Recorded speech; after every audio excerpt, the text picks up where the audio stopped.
24 घंटों में the Kerala story के बारे में बहुत मूवी रिव्यूज आए। एनडीटीवी ने कहा क्रिंज वर्दी, स्क्रोल ने कहा इस्लामोफोबिक, इंडिया टुडे ने कहा bad direction worse writing, Indian Express ने कहा पुअरली एक्टेड रेंट और द प्रिंट ने कहा कॉमिकली एग्जैजरेटेड प्रोपेगेंडा।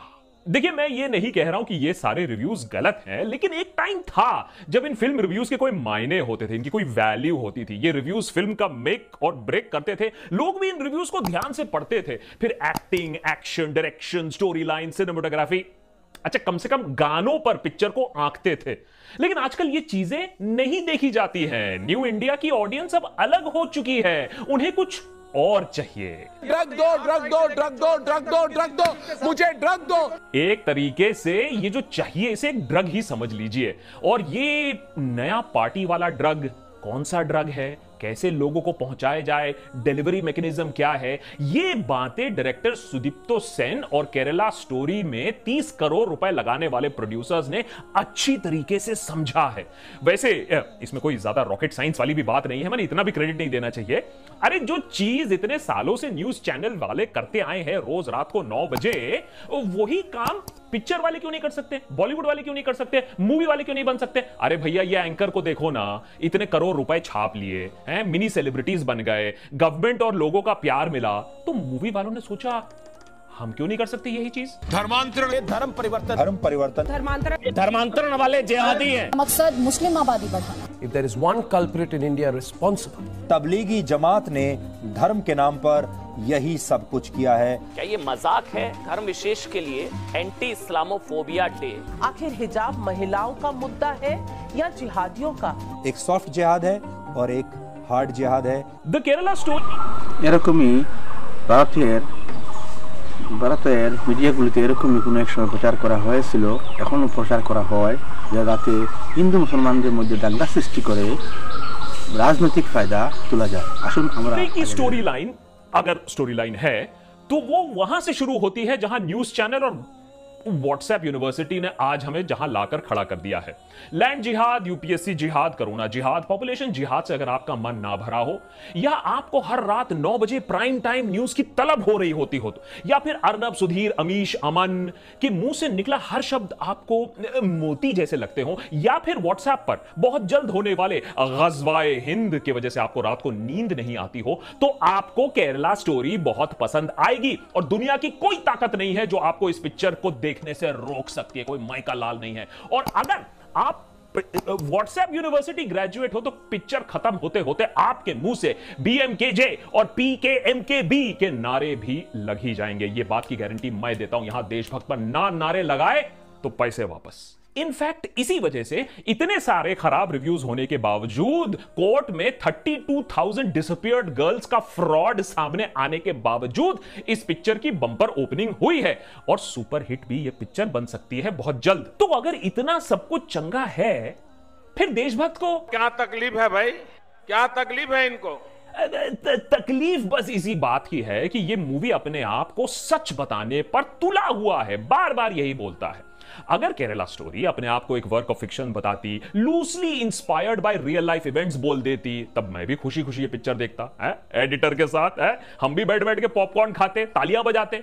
अरे भाई, क्रिएटिव लाइसेंस नाम की कोई चीज होती है, फिक्शन भी उसका हम पूरा आदर करते हैं, लेकिन यहां क्रिएटिव लाइसेंस के नाम पर कम्युनल हार्मनी की मदर सिस्टर करने की कोशिश की गई है। मेरे जैसे 32,000 गर्ल्स कन्वर्ट होके सीरिया और यमन की रेगिस्तान में दफन हो चुकी है। 5 महीने पहले इस पिक्चर का टीजर आया। क्लेम यह था कि 32,000 लड़कियां केरला से गायब, सीरिया और यमन के रेगिस्तान में उनको दफन कर दिया गया है। हमने तब भी एपिसोड बनाया, नहीं अरे माना, who said facts are facts? लेकिन तब भी 32,000 थोड़ा ज्यादा नहीं हो गया? अब डायरेक्टर सुदीप्तो सेन ने उस समय कहा था कि मेरे पास सबूत है, मैंने रिसर्च किया है। मैंने भी सोचा बंगाली आदमी है, डायरेक्टर है, कुछ पढ़ाई लिखाई तो जरूर की होगी, क्योंकि आफ्टर ऑल अगर ये आंकड़ा कहीं आसपास भी सच निकला तो शायद मोदी सरकार के लिए सबसे बड़ा धक्का तो यही होगा। हमारे देश से, एक स्टेट से सीरिया के लिए, आईसिस के लिए इतने सारे ताबड़तोड़ लोग भाग गए और सरकार एकदम चुप, ना उसको खबर है ना उसको एडमिशन है। माने नीरव मोदी, विजय माल्या, मेहुल चौकसी की तरह 32,000 वुमेन गायब। लेकिन द केरला स्टोरी के मेकर्स का खेल तो देखो। मार्केटिंग में नाइकी और एडिडास भी ना सीखेंगे, पानी पिएंगे उनके सामने।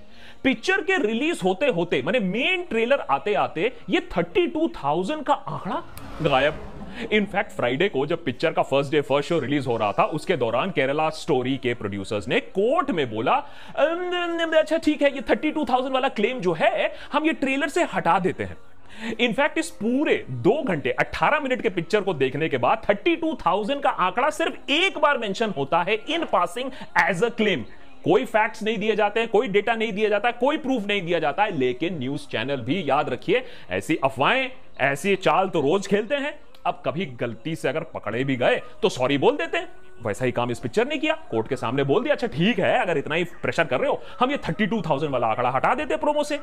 लेकिन पब्लिसिटी तो हो गई, पिक्चर तो टेक ऑफ कर गया, हुआ ना मास्टर स्ट्रोक मित्रों। अब इससे पहले कि आप मुझसे बोलो कि अच्छा हमको सिखा रिया है, 32,000 नहीं तो सही आंकड़ा बताओ, कितने लोगों ने आईसीएस ज्वाइन किया, ऐसे ही थोड़ी ना पिक्चर बना दी गई। तो भाई पिक्चर खुद ही बोलती है कि ये पिक्चर 4 लड़कियां का आईसीएस ज्वाइन करने की घटना पर आधारित है, जो कि रियल लाइफ है। अब इससे पहले कि हम उन चारों पर आए, ये बताना भी जरूरी है कि इस पिक्चर का एक बहुत बड़ा अंग वो बिल्कुल सच है। आईसिस का जुल्म, आईसिस का एजेंडा, आईसिस के सेक्स स्लेव, आईसिस के राज में शरिया, ये सब काफी डिटेल में दर्शाया गया है। आईसिस का इंस्टेंट जस्टिस, आईसिस के ड्रग्स का इस्तेमाल और आईसिस के अंडर औरतों का क्या हाल होता है, ये सब डायरेक्टर सुदीप्तो सेन ने बिल्कुल बहुत बेखूबी से दिखाया है, बहुत ब्लंटली दिखाया है, काफी गोरी तरीके से दिखाया है, काफी खून खराबा है, काफी असॉल्ट है। इतने डिटेल में आईसिस के बारे में शायद आज तक अर्नब, सुधीर, अमीश या अमन ने कभी शो नहीं किया होगा।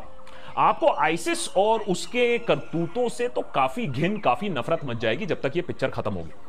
लेकिन सबसे बड़ा जो खेल खेला गया है द केरला स्टोरी में, वो ये है कि आईसिस का येमेन, सीरिया में होने वाला सच को केरला से कितनी बखूबी लिंक किया गया है, जोड़ा गया है और अपने एजेंडे को आगे लिया गया है कि केरला एक टेररिस्ट प्लेग्राउंड बन चुका है। केरला में रिलीजियस कन्वर्जन एक इंडस्ट्री है, ताबड़तोड़ कन्वर्जन हो रहा है और केरला में हिंदूज बस बकरी बने फिर रहे हैं। जो भी उनको लॉलीपॉप दे देता है, उन्हें बल्हा फुसला देता है, वो कन्वर्ट कर लेते हैं। अब देखिए कितनी बढ़िया सिनेमेटोग्राफी है, कितनी बड़ी स्टोरी लाइन है। केरला में नर्सिंग कॉलेज में अदा शर्मा जाती हैं, जो हीरोइन है। ओसामा बिन लादेन को सेलिब्रेट किया जा रहा है, इंडिया को इंपीरियलिस्ट फोर्स बोला जा रहा है। अब केरला है, ऐसा ही होता होगा वहां।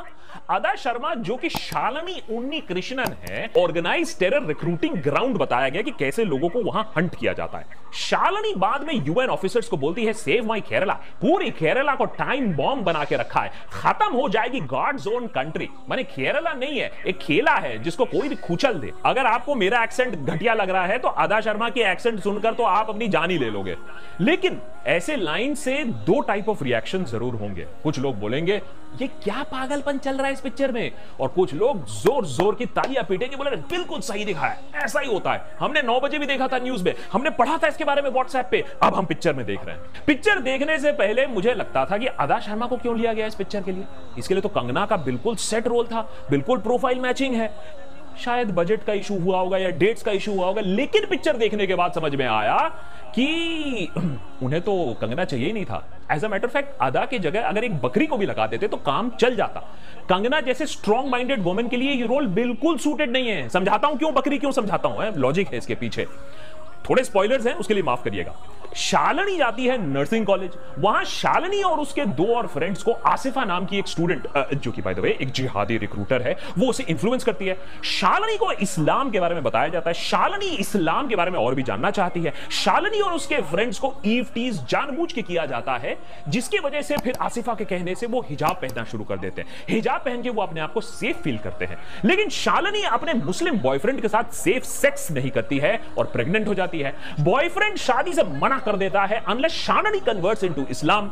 अब बेचारी बकरी, बेचारी अदा उसे कन्वर्ट करने के लिए वो राजी हो जाती है फट से। लेकिन धर्म परिवर्तन के बाद उसका बॉयफ्रेंड, माने the love of her life, वो भाग जाता है। फिर देखिए कहानी में ट्विस्ट आती है। एक मौलवी के कहने पर शालिनी एक और लड़के से शादी करने के लिए तैयार हो जाती है, ऑब्वियसली मुस्लिम लड़का, और सीरिया जाने को तैयार हो जाती है क्योंकि भाई प्री मैरिटल सेक्स किया है तो वो तो गुनाह है, तो उसको रिपेंट करने के लिए आपको सीरिया जाना होगा, जिहाद ज्वाइन करना पड़ेगा। अब हो सकता है कि शालिनी में एक छिपा हुआ व्लॉगर था, इसीलिए वो सीरिया जाने को तैयार हो जाती है। लेकिन सीरिया जाने से पहले शालिनी हनीमून पर होती है श्रीलंका में।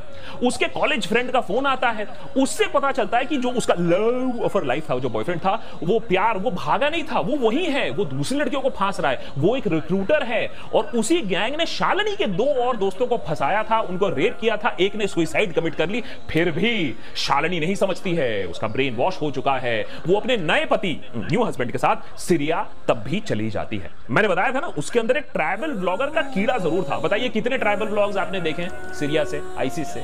लेकिन सीरिया जाने के बाद शालिनी की आंखें खुल जाती हैं। कब खुलती हैं? जब उसे फोन नहीं मिलता है। अरे फोन नहीं मिलेगा तो ब्लॉगिंग कैसे करेगी? शालिनी को बोला जाता है कि शरिया लॉ के अंडर तो औरतों के पास मोबाइल फोन हो ही नहीं सकता है, ये तो हराम है। अब बताइए ये बात शालिनी को पहले क्यों नहीं मालूम थी? इसीलिए देशभक्त पर हम बोलते हैं थोड़ा पढ़ लो, थोड़ा जान लो, सवाल 2-4 पूछ लो, व्हाट्सएप यूनिवर्सिटी में मत जिंदा रहो।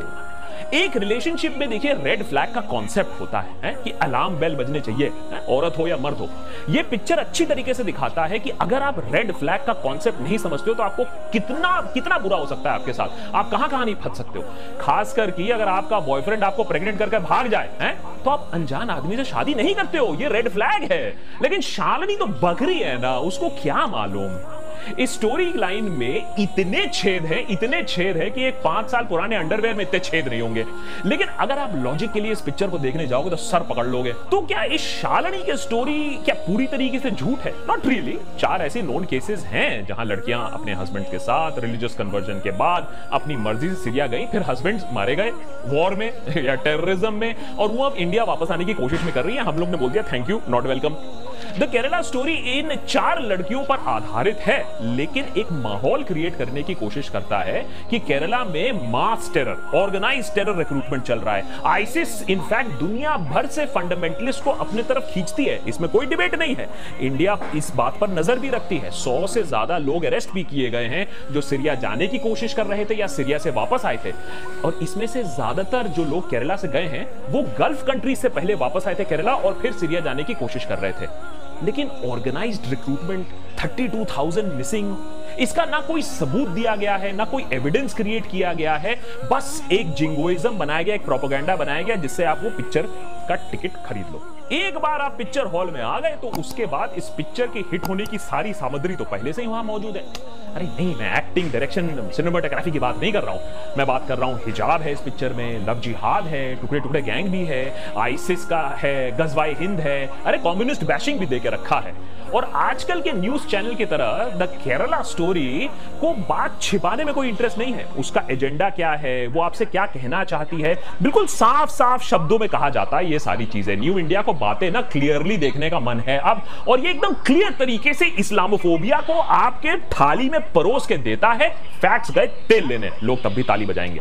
लेकिन सबसे बुरी बात जो मुझे इस पिक्चर में लगी वो ये कि आईसिस के घिनौने सच को दिखाने के लिए, और जो कि एकदम सच को दिखाया भी है, इस्लाम में फॉल्ट लाइंस आपको खुरेदने हैं, बिल्कुल खुरेदिए, वो भी ठीक है।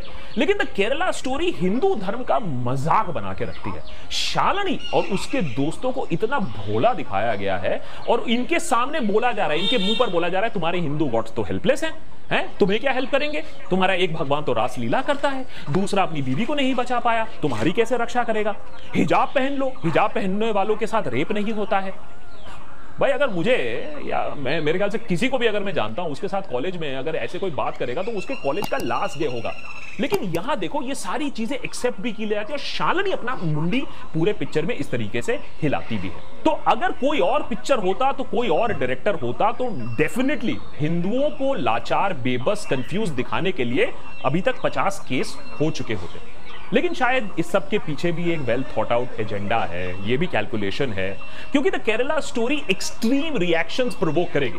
या तो लोगों को इस पिक्चर से घिन मचेगी, या तो वो पिक्चर जाएंगे, देखेंगे और खूब तालियां बजाएंगे। दोनों केसेस में बात तो होगी, डिबेट होगा, टिकट्स बिकेंगी, प्रोड्यूसर्स मोटा पैसा कमाएंगे। इस पिक्चर के पीछे पॉलिटिक्स भी अब काफी साफ हो चुकी है। सोचो, कर्नाटका में इलेक्शन रैली में द केरला स्टोरी का जिक्र देश के प्रधानमंत्री कर रहे हैं और कांग्रेस को जिम्मेदार ठहरा रहे हैं। टेरर से लिंक कर रहे हैं। केरला में असेंबली इलेक्शंस में भारी हार के बाद बीजेपी सहमी हुई है और केरला स्टोरी एक अच्छा मौका है अपना एजेंडा आगे बढ़ाने का, फिर लोगों के बीच में भी थोड़ा फिशर्स क्रिएट करने का। तो मुझे कोई डाउट नहीं है, मूवी रिव्यूअर्स कुछ भी कह ले, मैं मानता हूं केरला स्टोरी में ना ढेले भर का एक्टिंग है, ना एक्शन है, ना स्टोरी लाइन है।